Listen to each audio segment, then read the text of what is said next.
रामकृष्ण हरी मंडळी, तर भारतातील एकमेव सरस्वती मातेचे मंदिर हे तेलंगणा राज्यामध्ये बासर या गावी स्थिर आहे। तर जर तुम्ही आतापर्यंत बासरला कधी आला नसाल तर लवकरात लवकर येऊ शकता।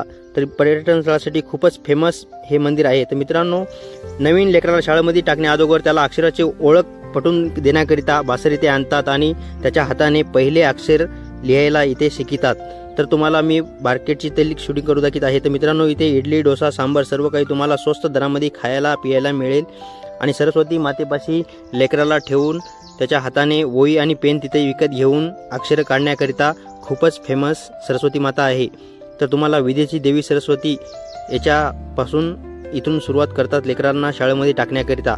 तर मित्रांनो, तुम्हाला मी गोदावरी नदीकाठी बसलेली सरस्वती मातेचे पूर्णतः शूटिंग करून दाखवत आहे। तर जर आमच्या व्हिडिओला तुम्ही नवीन असाल तर प्लीज आमच्या व्हिडिओला सुरूपासून अंतपासून पाहता की तुम्हाला सर्व काही इन्फॉर्मेशन इथली बासरची मिळून जाईल। तर आपण गोदावरी नदीकाठी आहोत, तर इथे तुम्ही आंघोळ वगैरे करू शकता आणि आंघोळ केल्यानंतर सरस्वती मातेचं दर्शन तुम्ही घेऊ शकता। तर मित्रांनो, गोदावरी नदीला खूपच पाणी वाढल्या गेलेलं आहे आणि तुम्हाला आंघोळ केल्यानंतर तुम्ही इथे नंदी आणि महादेवाची पिंड इथे ठेवल्या गेलेली आहे, याची तुम्ही पूजा करू शकता। गोदावरी नदीकाठी आंघोळ करून झाल्यानंतर मित्रांनो, तुमच्यासाठी मी गोदावरी नदीची शूटिंग करू दाखवत आहे। तर इथे नाव वगैरे सध्या 2-3 महिने बंदी घातलेली आहे, कारण की गोदावरी नदीला खूपच पाणी प्रवाह वाहत असल्यामुळे सध्या पाण्यामध्ये उतरण्यासाठी सक्त मनाई केली गेली आहे। तर तुम्हाला मी शूटिंग करून दाखवत आहे किती काठोकाठ गोदावरी नदी भरून वाहत आहे त्याची।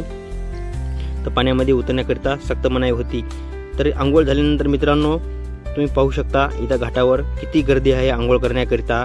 मधामध्ये पोहण्याकरिता मनाई होती, परंतु साईडला आंघोळ करण्याकरिता बिलकुल मनाई नव्हती। तुम्हाला हातपाय धुवू शकता, तुम्ही आंघोळ करू शकता आणि दर्शन घेऊ शकता। तर भेटूया अशाच एका नवीन व्लॉग व्हिडिओमध्ये, तोपर्यंत बाय।